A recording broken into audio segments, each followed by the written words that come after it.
Excuse me, class. Class! Today we're going to show you how to make artisan bread in the Dutch oven. This is an artisan bread rolled in flaxseed and sesame seed, baked in the Dutch oven. Today I'm going to be making one with rosemary and garlic. This is our homegrown garlic that we harvested from our garden this year, and I also have some of our homegrown rosemary that we also harvested from our garden this year. I don't like following recipes unless it's a new one. Right here I have about 12 cloves of garlic, a whole head, and a handful of rosemary, and I just chopped it up. It looks like a lot of yummy flavors, and I did probably 5 the first time I did it, and half of the handful of garlic, and it didn't have enough flavor, so I doubled it. With this, we're going to be making a delicious rosemary garlic bread. I have 2 cups of lukewarm water and about 2 tablespoons of yeast and 2 tablespoons of sugar. I'm going to whisk this in just a little bit, not too much, so it can sit and let the yeast get activated. You let it sit so you know that your yeast is good. Some people don't do that. We came across a block of yeast that's several years old, and I use it all the time. I just ran out of it, and but I like to make sure that it's still good. And the way you know it's still good is that it is bubbling up like that, sort of. And I only let it sit for a few minutes. 3 to 4. While we're waiting for that yeast to start getting active and bubbling up, and she's getting the other ingredients together, I just got to point out, this is my oldest daughter, my oldest child. She's 14. She's been cooking since she was knee-high to toed. She has been cooking for a long time. She was probably 18 months, and she used to come and stand next to me. I love cooking. There's times that I just find it very therapeutic.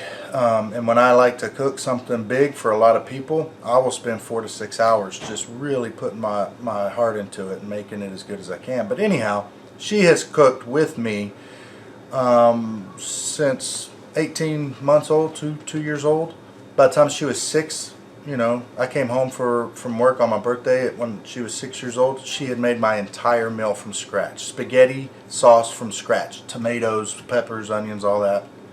She did the whole thing except pouring out boiling water. So I'm always bragging on my daughter. She is a terrific daughter, and she is an amazing cook. Chicken fried steak. For some of you Yankees, I know you don't know what that is, but it's amazing. She can do it, and she can make chicken fried steak, chicken fried chicken. She can make pies and cakes and breads, and she makes up just random stuff. So we're going to be showing off her cooking skills as well as her mother's cooking skills. I may step in at times and show you some of mine. But anyhow, back to the bread. I have turned the oven on for 200 just for a few minutes, and I'm going to turn it off, and then I'll put my dough in there and let it rise. The yeast has risen. This is what it should look like when it's done. I'm going to add some salt. I don't really measure how much it is. Probably about a teaspoon. The recipe actually calls for 1 to 2 teaspoons. And then you need to add 2 tablespoons of olive oil. You can use butter or any other oil. I use olive oil.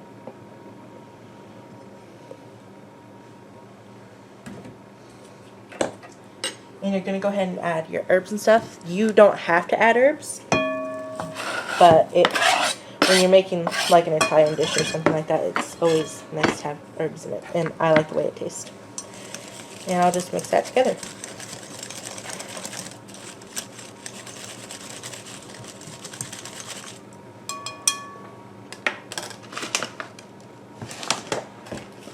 We are using all-purpose flour. You can use grounded up wheat flour, but we don't have that right now. And I add about 4 to 5 cups of it. And I'll add whatever else I need after it's done rising.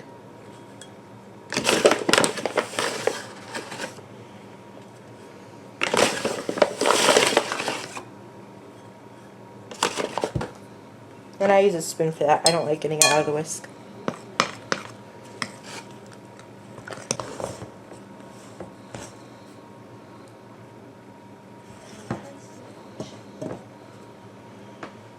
And that's all.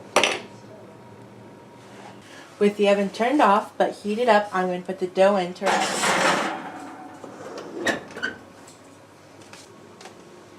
It's been just over 20 minutes and I'm pulling the bread out.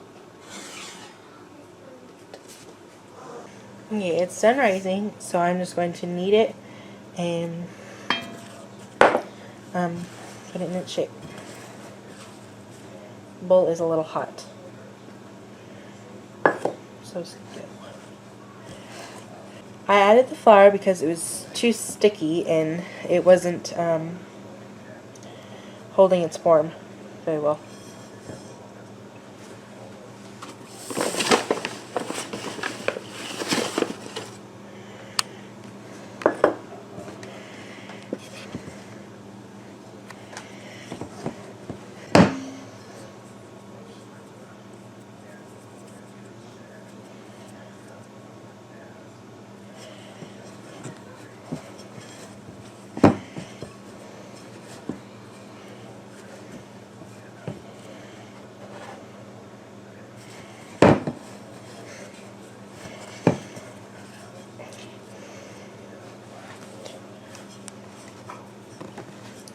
I have preheated the oven to 350 and I have oiled this pot with olive oil.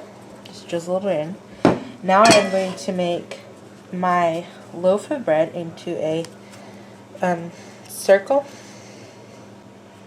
I'm just pinching together bottom of the dough that I brought down. I have got to the shape I wanted and I'm just going to put it inside my Dutch oven. Now the recipe says to let it rise for another 20 to 30 minutes, but I just stick it in my oven and it rises as it cooks and it turns out beautiful. This is me and my mother's favorite Dutch oven. It is beautiful and it works wonderful. It is Pioneer Woman's turquoise Dutch oven. You can find it in a link in the description below. I don't keep the lid on it. I tried to the first time, but it didn't. It wasn't browning as well, so I took it off, and it browned perfectly. I'm just going to put it in the oven, and it will rise as it's cooking.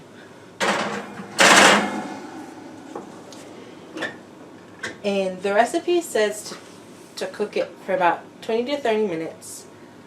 I take it out when it is hollow and golden brown.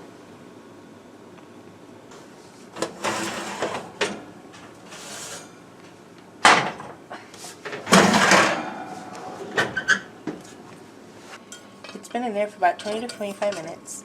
I take it out as soon as it gets done because I don't want the bottom to get all sweaty. And I just flip it onto a plate.